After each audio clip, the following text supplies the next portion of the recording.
Good evening all of you. कैसे हैं आप लोग? देखिए, इतिहास में हमने सांबर के चौहान प्रारंभ किया था और सांबर के चौहानों में विग्रहराज चतुर्थ तक हमने चर्चा कर ली थी। विग्रहराज चतुर्थ के बाद में आगामी जो शासक बनता है उसका नाम था सोमेश्वर चौहान। तो ध्यान दीजिए मित्रों, सोमेश्वर के चौहान के बारे में इतिहास में ज़्यादा कुछ वर्णन नहीं है। तो आज का हमारा जो टॉपिक रहने वाला है, सांबर के चौहानों में वो सबसे शक्तिशाली सम्राट जो इतिहास में सबसे हिंदू शक्तिशाली सम्राट के नाम से जाना जाता है, जिसका नाम है पृथ्वीराज तृतीय। तो आज आप हेडिंग डाल लीजिए, आज हम वर्णन करने वाले हैं पृथ्वीराज चौहान यानी पृथ्वीराज तृतीय।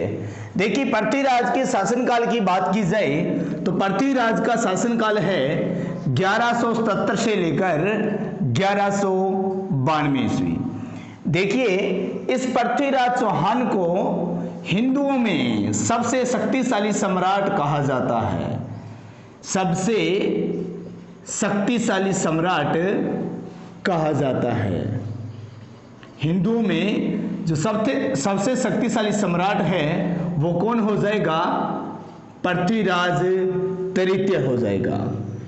मित्रों ध्यान देना, इसके बाद में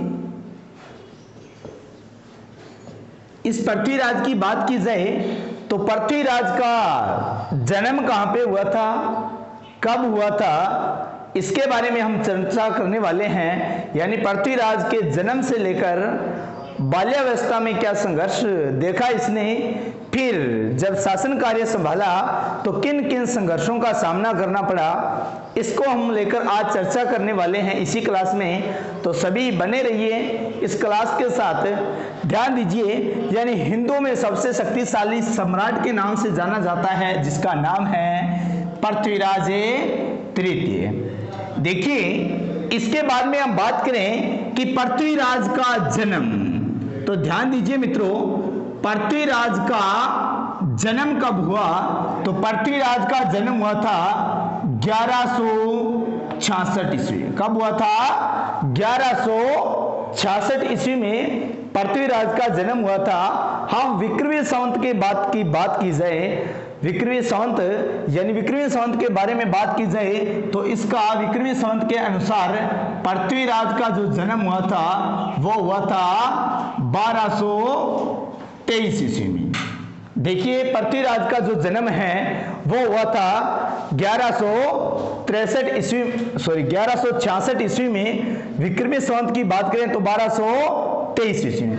जन्म हुआ कहां पे था? तो मित्रों ध्यान देना, पृथ्वीराज का जो जन्म हुआ था वो हुआ था अनहिल पाटन, गुजरात में। कहां पे हुआ था? अनहिल पाटन, जो कहां पे है? गुजरात में है। पृथ्वीराज का जो जन्म अनहिल पाटन नामक स्थान गुजरात में हुआ था। इसके बाद में ध्यान देना, पृथ्वीराज की माता का क्या नाम था? तो पृथ्वीराज की माता की बात करें तो पृथ्वीराज की माता थी जिसका नाम था कर्पूरी देवी। क्या नाम था? कर्पूरी देवी। ये कर्पूरी देवी कौन थी? तो ध्यान दीजिए, पृथ्वीराज की जो माता थी जिसका नाम था कर्पूरी देवी, ये कर्पूरी देवी दिल्ली का शासक था जिसका नाम था अनंगपाल तोमर। किसकी पुत्री थी? अनंगपाल तोमर की पुत्री थी, जो कहां का शासक था? दिल्ली का शासक था। इसके बाद में ध्यान देना, पृथ्वीराज के पिता की बात करें तो पृथ्वीराज के पिता का नाम क्या था? सोमेश्वर चौहान। कौन था? पृथ्वीराज का जो पिता था वो था सोमेश्वर चौहान। देखिए, पृथ्वीराज का जो पिता था उसका नाम था सोमेश्वर चौहान।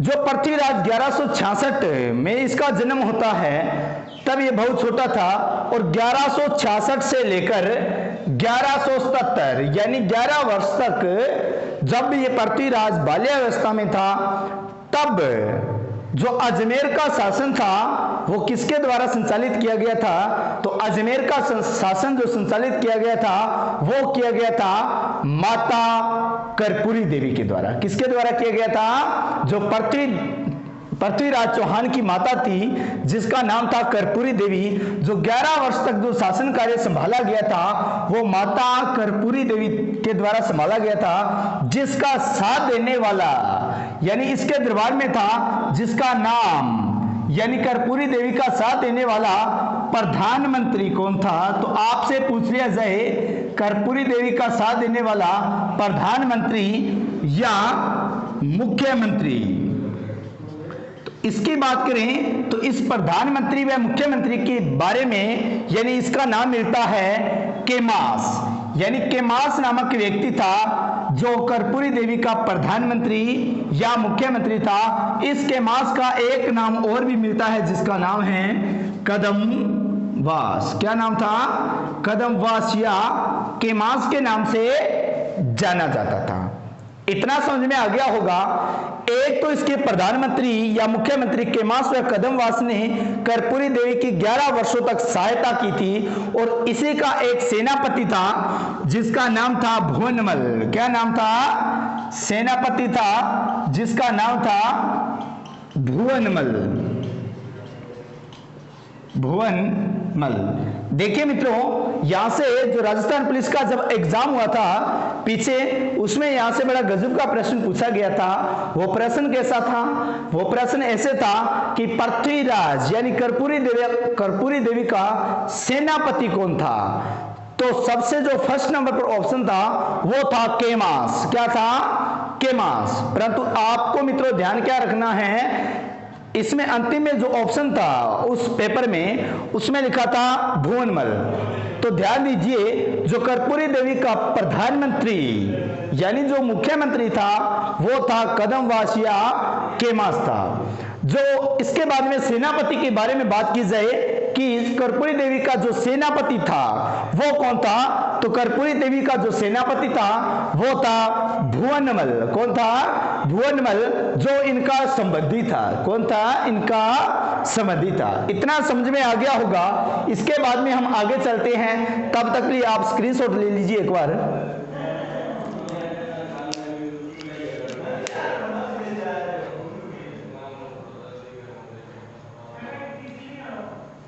इसके बाद में देखिए,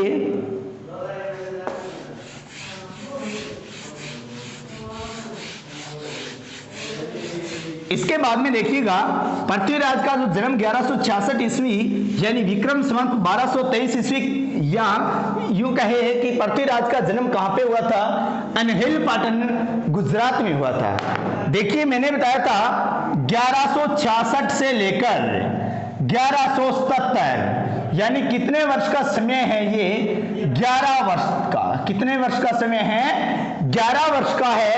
इस 11 वर्ष में जो अजमेर का है वो शासन कार्य किसके द्वारा संभाला गया था? तो माता कर्पूरी देवी व प्रधानमंत्री या मुख्यमंत्री कह सकते हैं केमास या कदमवास इसका सेनापति था, जिसका नाम क्या था? भुवनमल की सहायता से इन 11 वर्षों तक भुवनमल के द्वारा शासन कार्य संभाला गया था। अब देखिए मित्रों, इन 11 वर्ष के बाद में 11 वर्ष तक तो कर्पूरी देवी ने शासन कार्य संभाल लिया। इसी 1177 ईस्वी में क्या होता है? 1177 ईस्वी में पृथ्वीराज चौहान का जो पिता था जिसका नाम था सोमेश्वर चौहान। कौन था? सोमेश्वर। 1177 ईस्वी में सोमेश्वर चौहान की मृत्यु हो जाती है। किसकी मृत्यु हो जाती है?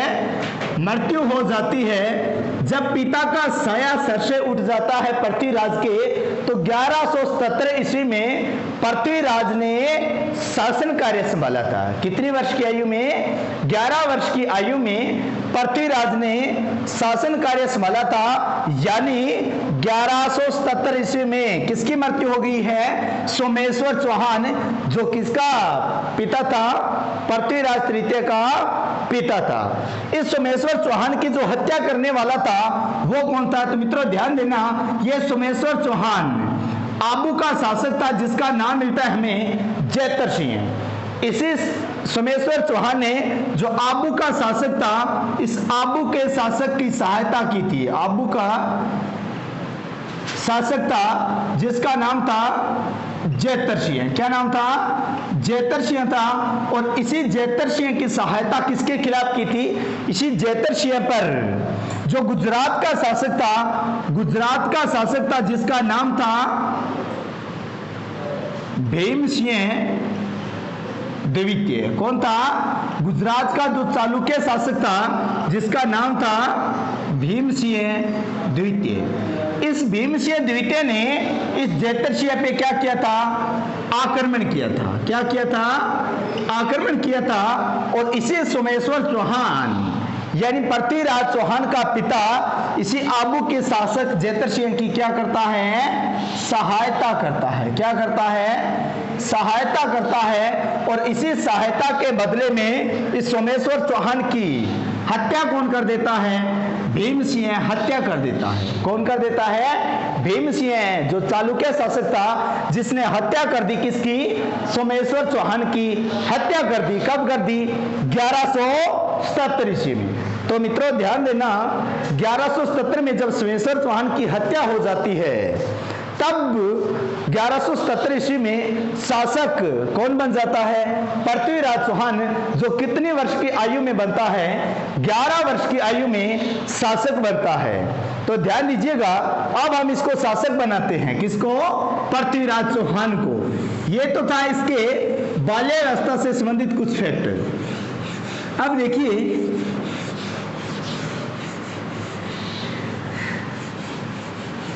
अब आगे लिखिए जरा।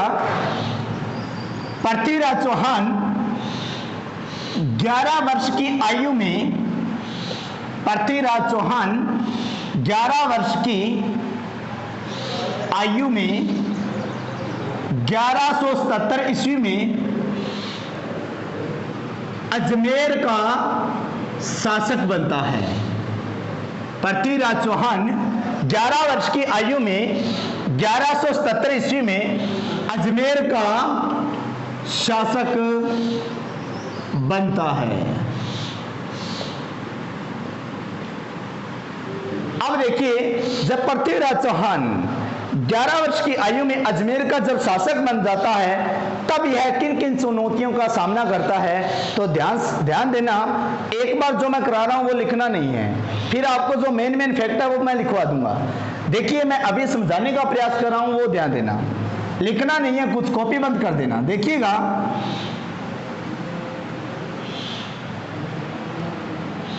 जैसे इस प्रकार हमारा राजस्थान है और यहां पे कौन सा जिला है? अजमेर, जिसे राजस्थान का हृदय कहते हैं, है ना। 1170 ईस्वी में अब शासक कौन बन गया है? पृथ्वीराज। कौन बन गया है? पृथ्वीराज तृतीय शासक बन गया। कहां का शासक बन गया है? अजमेर का, 1170 ईस्वी में। अब देखिए, जब ये शासक बनता है, जब ये पहले बाल्यावस्था में था, तब इसका जो चचेरा, यानी एक था चाचा जिसका नाम था ऐप्राग्य, और इसका चचेरा भाई था जिसका नाम था नागार्जुन। क्या नाम था? नागार्जुन। यानी ये किसका चचेरा भाई था? पृथ्वीराज तृतीय का चचेरा भाई था, यानी ऐप्राग्य का पुत्र था, और इसका चचेरा भाई था जिसका नाम था नागार्जुन। क्या नाम था? नागार्जुन। यानी इसका जो चाचा था और इसका जो भाई, चचेरा भाई, जो अजमेर का शासक था, वो अपने आप को, यानी जो अजमेर का जो उत्तराधिकारी सोमेश्वर चौहान के बाद में मानता था, तो अपने आप को मानता था ऐप्राग्य, यानी उसका चचेरा ऐप्राग्य भाई, ऐप्राग्य का पुत्र नागार्जुन, है ना। ये अपने आप को अजमेर की गद्दी का वास्तविक शासक मानता था। और यहाँ पे कर्पूरी देवी के द्वारा 1177 ईस्वी में 11 वर्ष की आयु में शासक कौन बन जाता है? पृथ्वीराज तृतीय। यानी जो ये नागार्जुन था, ये क्या कर रहा था? पृथ्वीराज तृतीय को, यानी पृथ्वीराज जब इससे पहले उसकी माता ने शासन संभाला था, उसको बार बार परेशान कर रहा था, और पृथ्वीराज पर भी इसने बार बार आक्रमण किया। तो सबसे पहले पृथ्वीराज तृतीय ने जो अपना प्रथम सैन्य अभियान किसके खिलाफ किया था? अपने चचेरे भाई नागार्जुन के खिलाफ किया था। यानी सबसे पहले जो पृथ्वीराज का प्रथम सैन्य अभियान था, पृथ्वीराज का प्रथम सैन्य अभियान, पृथ्वीराज का प्रथम सैन्य अभियान था, वो किसके खिलाफ था? अपने चचेरे भाई। सैन्य अभियान 1178 ईस्वी में अपने चचेरे भाई, अपने चचेरे भाई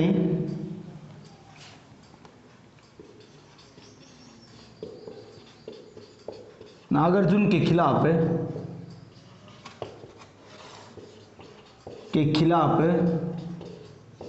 किया।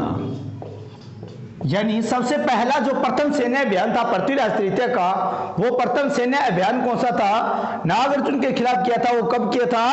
1178 ईस्वी में। और इसी नागार्जुन को पृथ्वीराज तृतीय ने क्या कर दिया था?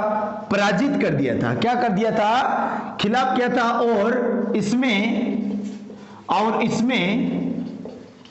विजय कौन होता है? पृथ्वीराज तृतीय। तो इसमें पृथ्वीराज तृतीय विजयी होता है। कौन होता है? पृथ्वीराज तृतीय विजयी होता है। इतनी बात समझ में आ गई होगी।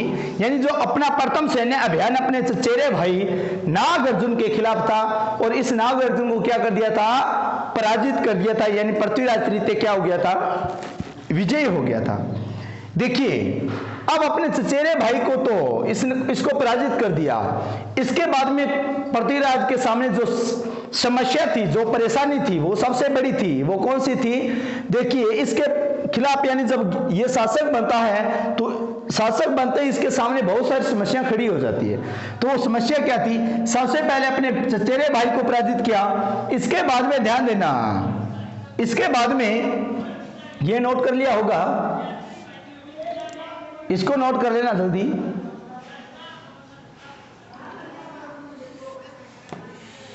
इसके बाद में देखिए जरा, यहां से उत्तर प्रदेश हरियाणा से एक जाति आ रही थी जिसका नाम था भडानक जाति। जिसका नाम क्या था? भडानक जाति। यह भडानक जाति थी।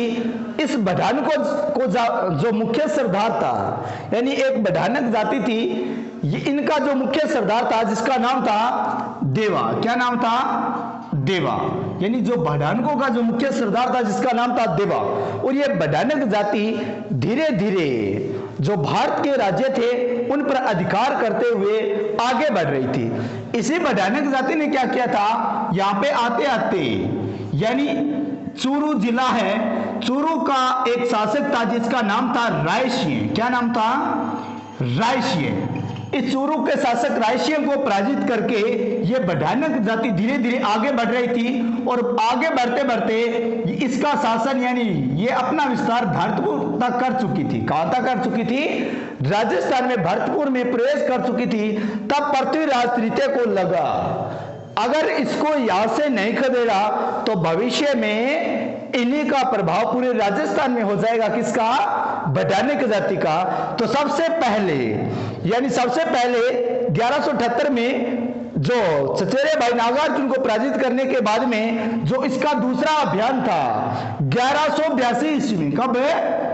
1182 ईस्वी में किसके खिलाफ अभियान किया था? भडानकों के खिलाफ। तो पृथ्वीराज तृतीय यहां से जाता है और किसको पराजित करता है? भडानकों को पराजित करता है। कब करता है? 1182 ईस्वी में। यानी 1182 में पृथ्वीराज ने भडानकों का दमन किया और उसे राजस्थान से निकाल दिया। यानी आपसे पूछा जाए कि भडानक जाति का दमन पृथ्वीराज ने कब किया? तो कब किया? 1182 ईस्वी में भडानक जाति का दमन किया। किसने? पृथ्वीराज तृतीय ने। अगर आपसे पूछ ले कि भडानक जाति उनका जो मुख्य सरदार था वो कौन था? देवा था। अगर आपसे पूछ ले कि बडानक जाति ने राजस्थान के किस शासक को पराजित किया, तो चूरू का शासक था जिसका नाम क्या था? रायसिंह था। कौन था? रायसिंह। इतनी बात आपके समझ में आ गई होगी। अब देखिए आगे जरा समझना, यहां पे राजस्थान है। इसके बाद में देखिए जरा 1182 ईस्वी में बडानक जाति का दमन किया। इसके बाद में जो पृथ्वीराज की सेना है वो हरियाणा से होते, यानी हरियाणा से होते हुए वापस अजमेर आ रही थी। कहां से होते हुए? अचार, यानी हरियाणा से होते हुए वापस अजमेर आ रही थी। तब हरियाणा का एक शासक था जिसका नाम था परमर्दी देव चंदेल। क्या नाम था? परमर्दी देव चंदेल, यानी चंदेल वंशीय शासक था जिसका नाम था परमर्दी देव चंदेल। यानी जो पृथ्वीराज की विजय हुई सेना वापिस अजमेर लौट रही थी, तब हरियाणा के शासक परमर्दी देव चंदेल ने 1182 ईस्वी में, कब? 1182 ईस्वी में इस पृथ्वीराज तृतीय की सेना पर आक्रमण कर दिया। क्या कर दिया? पृथ्वीराज तृतीय की सेना पर आक्रमण कर दिया। और आक्रमण करने के बाद पृथ्वीराज के जो 82 सैनिक थे, कितने? 82 सैनिक थे, इनको क्या कर दिया? मौत के घाट उतार दिया। कितने सैनिकों को? 82 सैनिक, यानी 82 सैनिकों को परमर्दी देव चंदेल ने मौत के घाट उतार दिया। इसी के बाद जो पृथ्वीराज का आगे का जो सैन्य अभियान रहेगा वो किसके खिलाफ रहेगा? परमर्दी देव चंदेल के खिलाफ। इतनी बात आपके समझ में आ गई होगी। यानी आपसे पूछा जाए कि परमर्दी देव कहां का शासक था? हरियाणा का। तो पृथ्वीराज परमर्दी देव चंदेल ने पृथ्वीराज के कितने सैनिकों को मौत के घाट उतार दिया? 82, यानी 82 सैनिकों को मौत के घाट उतार दिया। इसके बाद में देखना मित्रों, इसके बाद में पृथ्वीराज तृतीय ने इसी हरियाणा के शासक यानी चंदेल वंशीय शासक के खिलाफ, परमर्दी देव के खिलाफ क्या करता है? सैन्य अभियान करता है। वो करता कब है?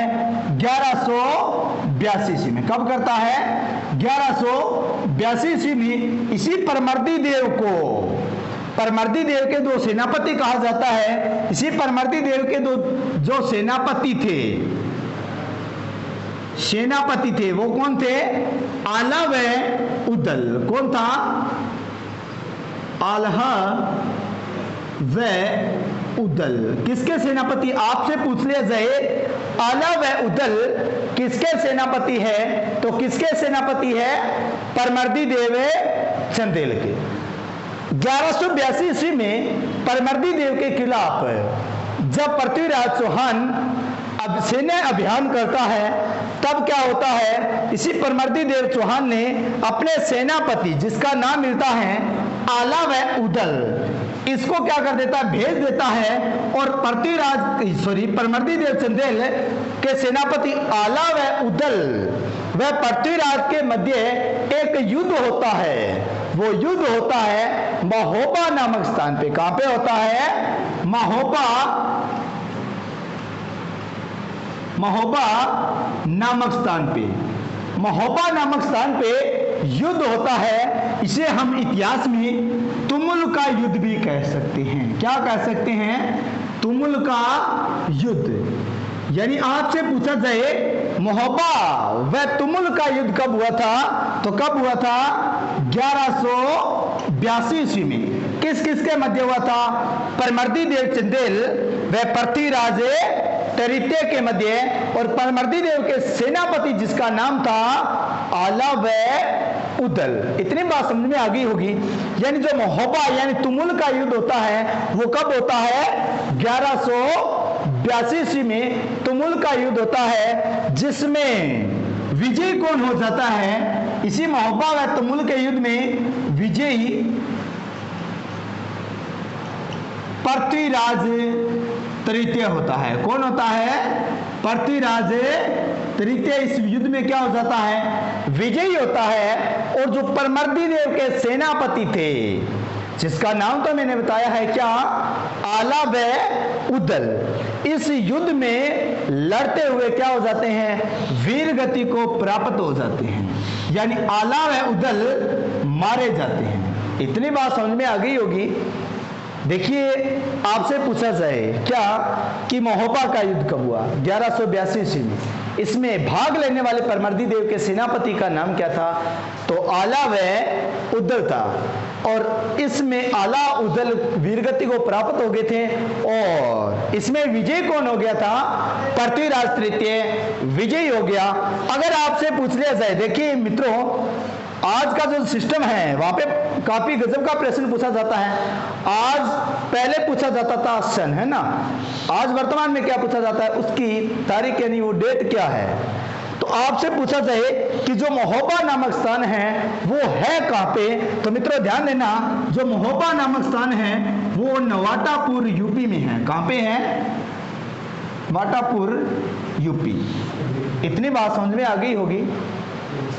इसके बाद में देखना, यानी सबसे पहले अपने चचेरे भाई को पराजित किया, फिर बढ़ानकों का दमन किया, फिर परमर्दी देव चंदेल का भी दमन कर दिया। इतनी बात समझ में आ गई होगी। अब देखिए आगे क्या होगा। देखिए, इसको एक बार नोट नहीं करना है, जो मैं ये समझा रहा हूं इसको मैं फिर से फैक्ट से नोट करवा दूंगा। मेन फैक्ट क्या है यहां से, वो आपको मैं नोट करवा दूंगा। एक बार आपको सीधा समझना है, देखना है, ठीक है ना।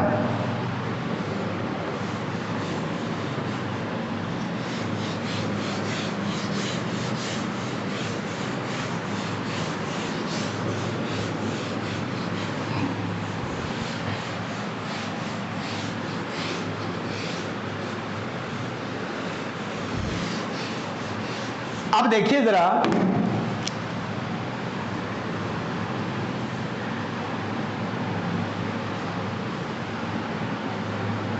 यहां पे अजमेर है ना,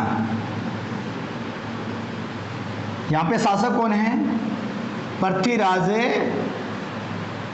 तृतीय शासक है। कौन शासक है, पृथ्वीराज तृतीय। अब देखिए, पहले किसका दमन किया था, बढ़ानिक जाति का। फिर 1182 में किसका दमन किया था, परमर्दी देव चंदेल का। अब इसके बाद में इधर ध्यान देना, यहां पे एक क्षेत्र था पहले जिसका नाम था आबू। क्या नाम था, आबू। और इसी आबू क्षेत्र पर परमार वंश का शासन था। किस वंश का शासन था, परमार वंश का शासक था। और परमार वंश के शासक जिसका नाम था सांखला परमार। क्या नाम था, सांखला परमार। किसका शासन था, सांखला परमार का जो आबू पर शासन था। और इसी सांखला परमार की एक पुत्री थी। कौन थी, एक पुत्री थी सांखला परमार की, जिसका नाम क्या था, इंचनी देवी। क्या नाम था, इंचनी देवी। ये कहां की रहने वाली थी, आबू की रहने वाली थी, यानी सांखला परमार की पुत्री थी, जिसका नाम क्या था, इंचनी देवी।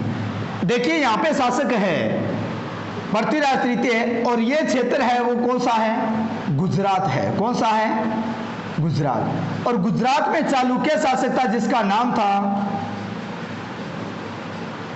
चालुक्य शासक जिसका नाम क्या मिलता है, भीमसिंह द्वितीय। कौन था, भीमसिंह द्वितीय। इसके बारे में अलग अलग विद्वानों ने अलग अलग मत दिया है। वो मत क्या है कि पृथ्वीराज तृतीय ने अपने पिता सोमेश्वर चौहान की हत्या का बदला लेने के लिए किस पर आक्रमण किया था, भीमसिंह पर आक्रमण किया था। किस पर आक्रमण किया था, क्योंकि भीमसिंह द्वितीय ने किसकी हत्या कर दी थी, पृथ्वीराज तृतीय के पिता, जिसका नाम तो सोमेश्वर चौहान मिलता है। मित्रों ध्यान देना, एक कारण तो माना जाता है कि भीमसिंह पर आक्रमण करने के लिए पृथ्वीराज चौहान ने अपना कारण बताया गया वो पिता की हत्या का बदला लेना। और दूसरा कारण माना जाता है कि आबू जो सांखला परमार की पुत्री थी, जिसका नाम था इंचनी देवी। क्या नाम था, इंचनी देवी। और इंचनी देवी की इच्छा थी कि मेरी शादी किसके साथ हो जाए, पृथ्वीराज किसके साथ हो जाए? पृथ्वीराज के साथ हो जाए। और ये भीमसिंह जो गुजरात का शासक था, इसकी इच्छा थी कि मेरी शादी किसके साथ हो जाए? इंचनी देवी के साथ। यानी भीमसिंह द्वितीय चाहता था कि मेरी शादी किसके साथ हो जाए? इंचनी देवी के साथ। और इंचनी देवी की इच्छा किसके साथ थी शादी कराने की? पृथ्वीराज तृतीय के साथ। यानी इंचनी देवी के बारे में कहा जाए तो इसने अपनी इच्छा जाहिर कर दी किसके सामने? पृथ्वीराज तृतीय के सामने। यानी पृथ्वीराज को कह दिया कि मुझे तो आपसे शादी करनी है, परंतु प्रॉब्लम कहां पे आ रही है कि गुजरात का जो भीमसिंह शासक है वो क्या मेरे पीछे पड़ा है कि वो चाहता है कि मेरी शादी किसके साथ हो? भीमसिंह के साथ। इसलिए इंचनी देवी ने पृथ्वीराज को कहा कि ऐसी ये बात है कि मैं तो आपसे शादी करना चाहती हूं और भीमसिंह मेरे से शादी करना चाहता है। तब पृथ्वीराज तृतीय ने 1184 ईस्वी में, कब है? 1184 ईस्वी में आक्रमण कर दिया। क्या कर दिया? आक्रमण कर दिया। 1184 ईस्वी में वो किस पर आक्रमण किया? भीमसिंह द्वितीय जो कहां का शासक था? गुजरात का। किसको लेकर आक्रमण किया? तो किसको लेकर आक्रमण किया? इंचनी देवी जो कांकी यानी सांकला परमार जो आबू का राजकुमार था उसकी पुत्री थी। अब 1184 ईस्वी में भीमसिंह द्वितीय को ये क्या करता है? पृथ्वीराज तृतीय क्या कर देता है? पराजित कर देता है। क्या कर देता है? पराजित कर देता है। और भीमसिंह को पराजित करने के बाद इंचनी देवी से शादी कर कौन लेता है? पृथ्वीराज तृतीय। मित्रों ध्यान देना, ये इंचनी देवी एकमात्र ऐसी रानी थी पृथ्वीराज तृतीय की जिसने जब 1192 में जो उत्तरायण का द्वितीय युद्ध हुआ था उसमें क्या हुआ था? मोहम्मद गोरी के सैनिकों ने पृथ्वीराज को घेर लिया था और उसी घेरे में पृथ्वीराज को छुड़ाने के लिए चली गई थी। कौन है? इंचनी देवी। देखिए इंचनी देवी वास्तव में ये रानी थी, अपने पति को छुड़ाने गई थी और युद्ध स्थल में युद्ध करते हुए वीरगति को प्राप्त हो गई। मित्रों इतनी बात समझ में आ गई होगी। यानी भीमसिंह द्वितीय पर आक्रमण करने के दो कारण माने जा सकते हैं। वो दो कारण कौन से हैं? एक तो था क्या कि इंचनी देवी को लेकर, दूसरा कारण था कौन सा कि इसके पिता यानी पृथ्वीराज के पिता जिसकी सोमेश्वर चौहान की हत्या किसने की थी? भीमसिंह द्वितीय ने की थी। मित्रों आशा करता हूं इतनी बात समझ में आ गई होगी, है ना। एक बार मैंने क्या कहा था? कुछ नोट नहीं करना है, नोट मैं आपको 1 मिनट में करवा दूंगा। अब इसके बाद में देखिए, ये तो था भीमसिंह के खिलाफ अभियान पृथ्वीराज तृतीय का जो कब था? 1184 ईस्वी में। यानी किसको पराजित कर दिया? भीमसिंह को पराजित कर दिया। कब? 1184। इसके बाद में देखना जो राजस्थान का ये क्षेत्र है, ये क्षेत्र यानी कौन सा है? एमपी वाला है। एमपी में एक स्थान था जिसका नाम था कन्नौज। कौन सा स्थान था? कन्नौज स्थान था। और इसी कन्नौज पर शासन था जयचंद गहड़वाल। किसका शासन था? जयचंद गहड़वाल वंशीय शासक था जिसका नाम था जयचंद गहड़वाल। देखिए मित्रों जयचंद गहड़वाल और पृथ्वीराज तृतीय के बारे में कहा जाता है कि ये दोनों मौसेरे भाई थे। क्या थे? मौसेरे भाई थे। क्योंकि पृथ्वीराज तृतीय की माता जिसका नाम तो कर्पूरी देवी था, है ना। कर्पूरी देवी की एक बहन थी। यानी जयचंद गहड़वाल का पिता जिसकी कर्पूरी देवी की एक बहन और थी। अनंगपाल तोमर की 2 पुत्रियां थी, एक तो कर्पूरी देवी थी और दूसरी पुत्री थी जिसकी शादी जयचंद गहड़वाल के पिता के साथ हुई थी। यानी पृथ्वीराज तृतीय का भी जो ननिहाल था वो कहां पे था? दिल्ली में। और जयचंद गहड़वाल का भी जो ननिहाल था वो कहां पे था? दिल्ली। इतनी बात समझ में आ गई होगी ना। देखिए कहा जाता है कि जयचंद गहड़वाल व पृथ्वीराज के मध्य जो युद्ध होता है वो 2 कारण को लेकर होता है। वो 2 कारण कौन सा है? देखिए अधिकांश हमने पढ़ा है ना, क्या कि जयचंद गहड़वाल को साथ जो विवाद हुआ था वो योग्यता को लेकर हुआ था।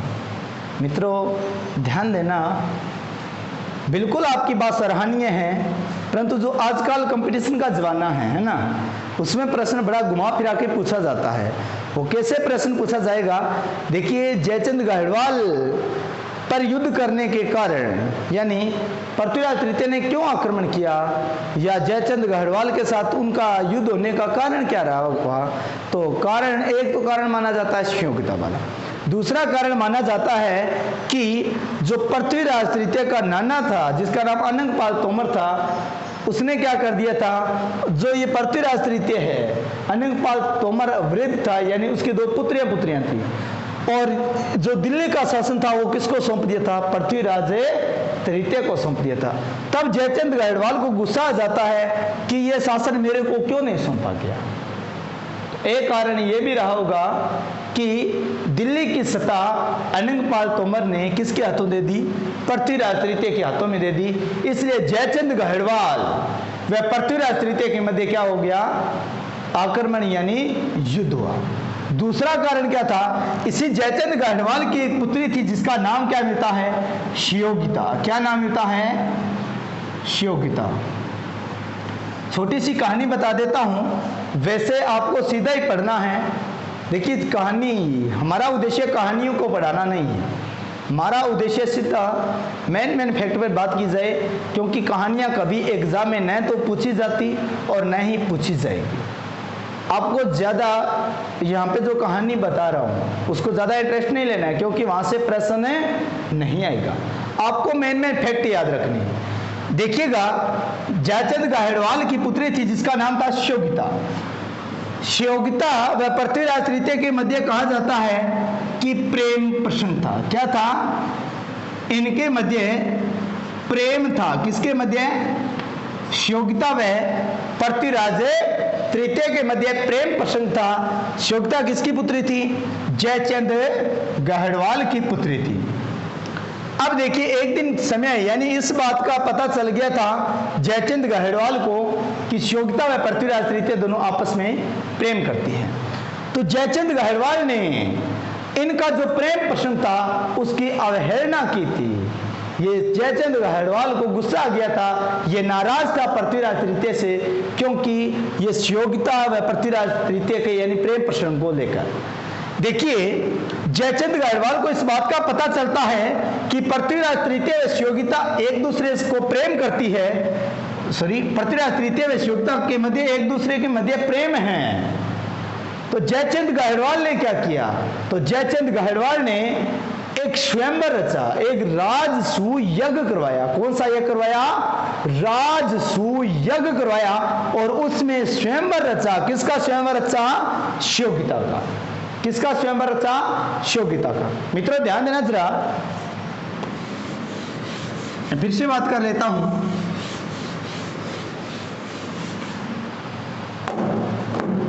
यहां पे, यानी मैं कनौज की बात कर रहा हूं, जयचंद गाहड़वाल है ना, इसकी पुत्री थी, कौन थी? शिवयोगिता। कौन थी? शिवयोगिता। और इनके मध्य क्या था? प्रेम था, यानी प्रेम प्रसंग था।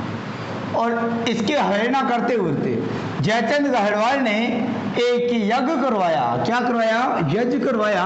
और वो यज्ञ कौन सा था? राजसूय यज्ञ। कौन सा यज्ञ था? राजसूय यज्ञ। देखिए, ये यज्ञ करवाया, और इसी यज्ञ में क्या हुआ? इसने शिवयोगिता का क्या रचा? स्वयंवर। क्या रचा? स्वयंवर रचा।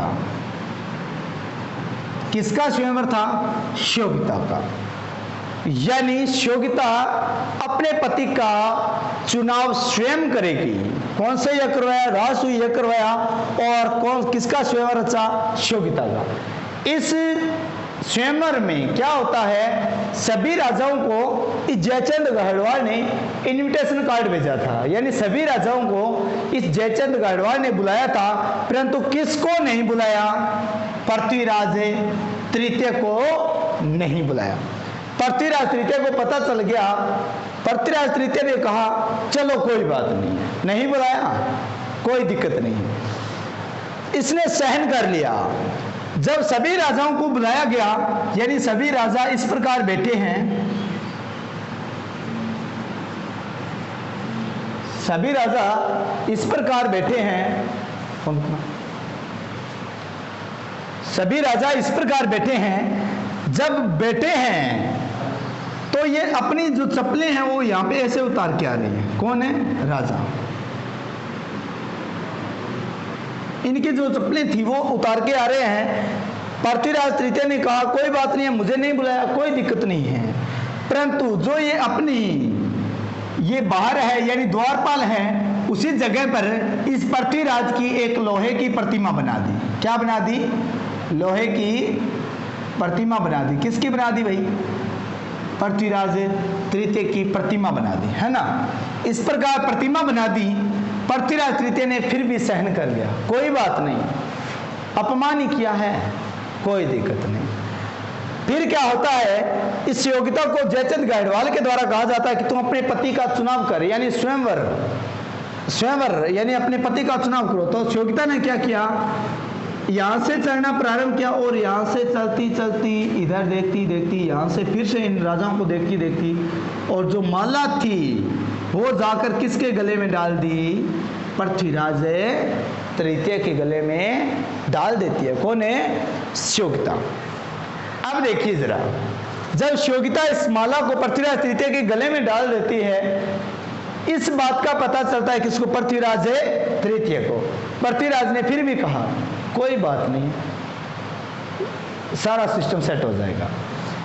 जब इसने माला गले में डाली तब ये राजा बुलाए गए थे, ये भड़क उठे। इसने कहा कि यार हमें क्यों बुलाया है ना, पहले अपने लड़की का कहीं पे सिस्टम सेट था तो हमें क्यों यहाँ पे बेइज्जती करवाने बुलाया क्या?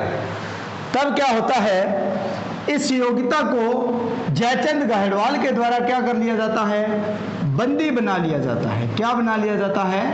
बंदी बना लिया जाता है। और इस योग्यता को नजरबंद कर दिया किले में। किसने? जयचंद गाइडवाल ने नजरबंद कर दिया। किसको? योग्यता को। अब देखिए, आपने फिल्मों में देखा होगा कि है ना, एक्टर नहीं होना तो क्या होता है, जब नायिका को बंदी बना लेता है तो हीरो को तो आना ही पड़ता है ना, तो तब अब पृथ्वीराज तृतीय को आना पड़ेगा। तो पृथ्वीराज तृतीय ने 1184 में, कब? 1184 ईस्वी में आक्रमण किया। किस पर आक्रमण किया? आक्रमण किया। किस पर आक्रमण कर दिया है? जयचंद गाइडवाल पर आक्रमण कर दिया है। और जयचंद गाइडवाल को क्या कर दिया? पराजित कर दिया। क्या कर दिया? पराजित कर दिया।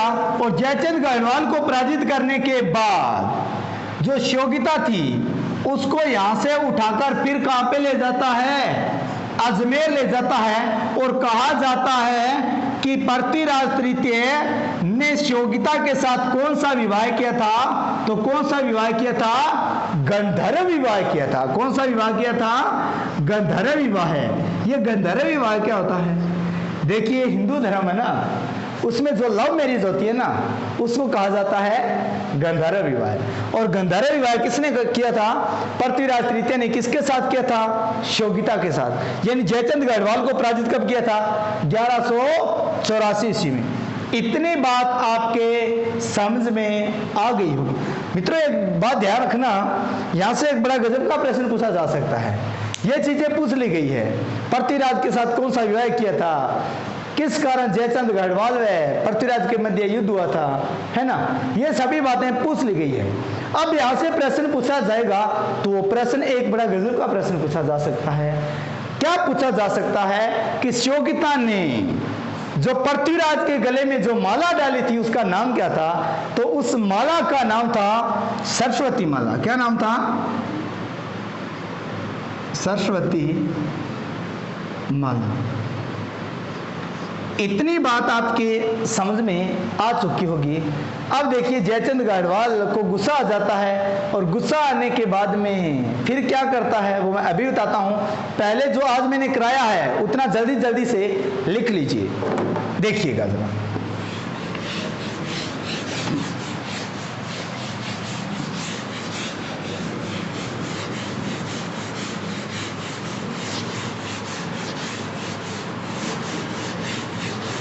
देखिए मैंने बताया 1177 ईस्वी में शासक बनता है और सबसे पहले 1178 ईस्वी में प्रथम सैन्य अभियान, लिखिए जरा साथ साथ में लिखते रहना। 1178 ईस्वी में प्रथम सैन्य अभियान अपने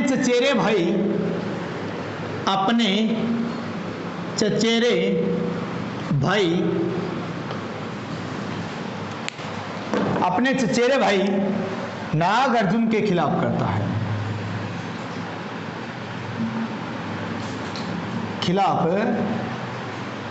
करता है,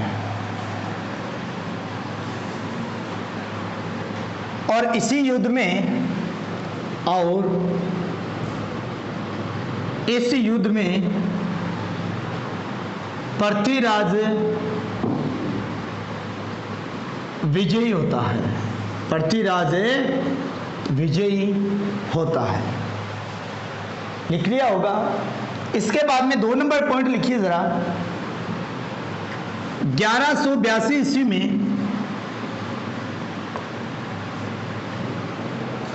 बडानक जाति का दमन किया। बडानक जाति का दमन किया। 1182 ईस्वी में बडानक जाति का दमन किया।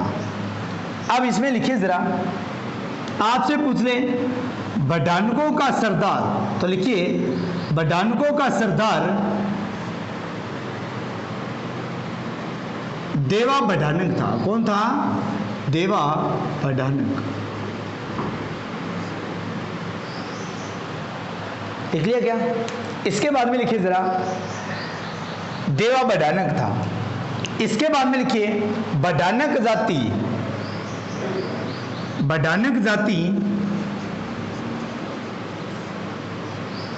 जाति ने चूरू के शासक रायसिंह को पराजित किया। चूरू के शासक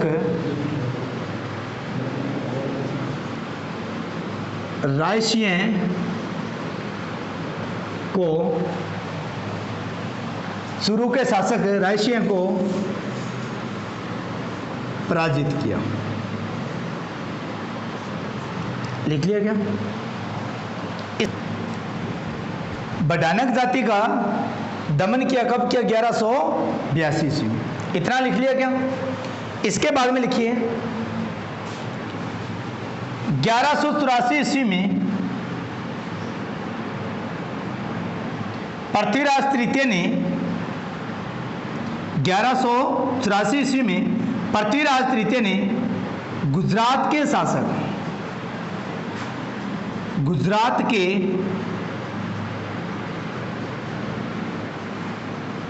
चालुक्य शासक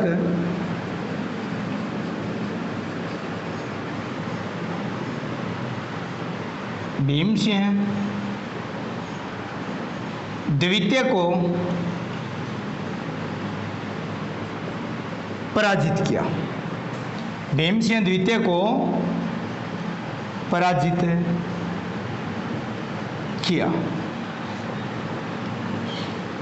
देखिए इसके बाद में नीचे लिखिए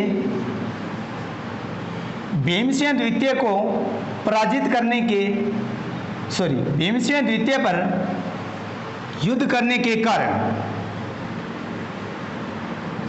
पहला कारण लिख लीजिए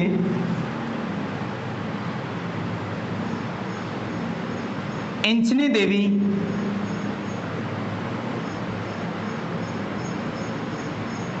देवी को लेकर।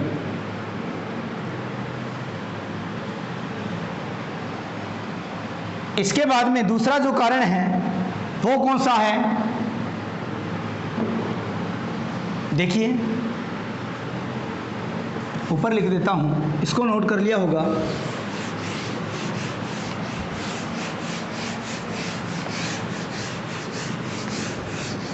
यानी 1184 ईस्वी में गुजरात के चालुक्य शासक भीमसिंह को द्वितीय को पराजित किया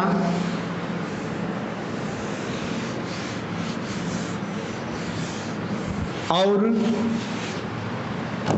इंचनी देवी से विवाह किया। इंचनी देवी से विवाह किया। इसके बाद में दूसरा कारण लिख लीजिए, पृथ्वीराज द्वारा अपने पिता सोमेश्वर चौहान की हत्या का बदला लेना। पृथ्वीराज द्वारा अपने पिता सोमेश्वर चौहान की हत्या का बदला लेना। इसके बाद में देखिए 1184 ईस्वी में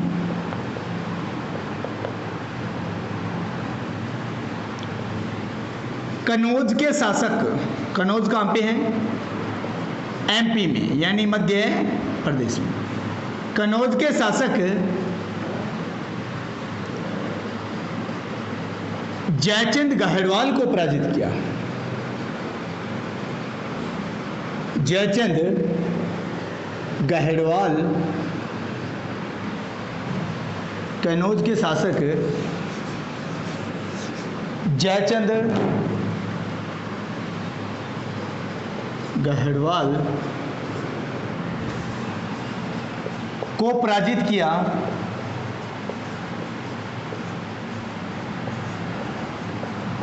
और योग्यता के साथ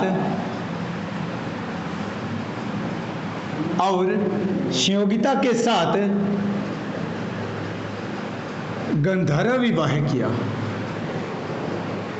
गंधर्व विवाह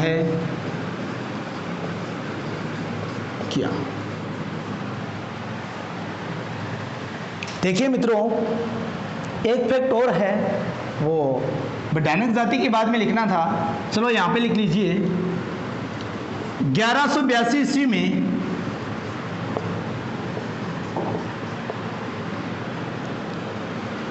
चंदेल शासकीय परमर्दी देव को पराजित किया। 1182 ईस्वी में परमर्दी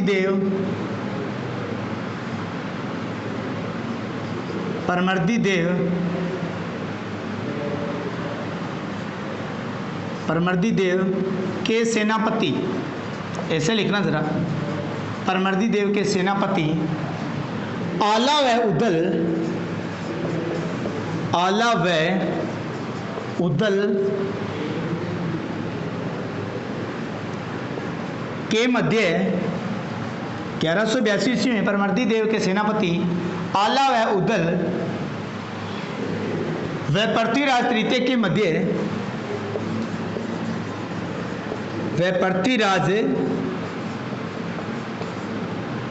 तृतीय के मध्य महोबा नामक स्थान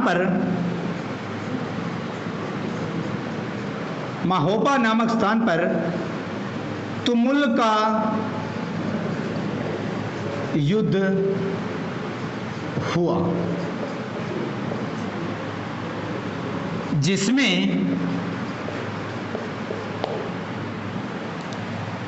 पृथ्वीराज तृतीय विजयी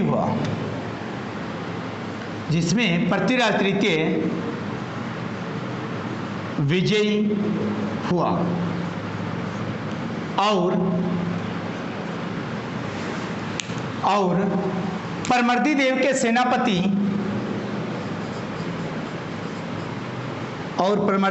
सेनापति आला व उदल मारे गए। परमर्दी देव के सेनापति आला व उदल मारे गए। इतनी बात समझ में आ गई होगी। मित्रों ध्यान देना, आज हम जयचंद गढ़वाल तक पढ़ा है, शोगिता का विवाह हो गया है।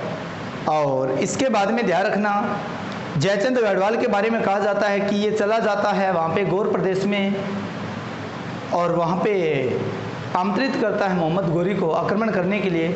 कल हम पढ़ेंगे पृथ्वीराज तृतीय के मध्य वोत्राइन का प्रथम युद्ध, वोत्राइन का द्वितीय युद्ध, यानी वो कैसे ख्वाजा मोइनुद्दीन चिश्ती भारत में आता है, राजस्थान में आता है और वहाँ पे उसकी मृत्यु हो जाती है। और वहाँ पे ख्वाजा मोइनुद्दीन चिश्ती की दरगाह है, वहाँ पे क्या खाना का मठ है और क्या है जायरीन, और वहाँ पे जो बड़ी देग है वो किसने चढ़ाई और उनका मेला कब लगता है, उसके बारे में हम कल की क्लास में विस्तार से चर्चा करेंगे। तब तक के लिए जय हिंद, जय भारत।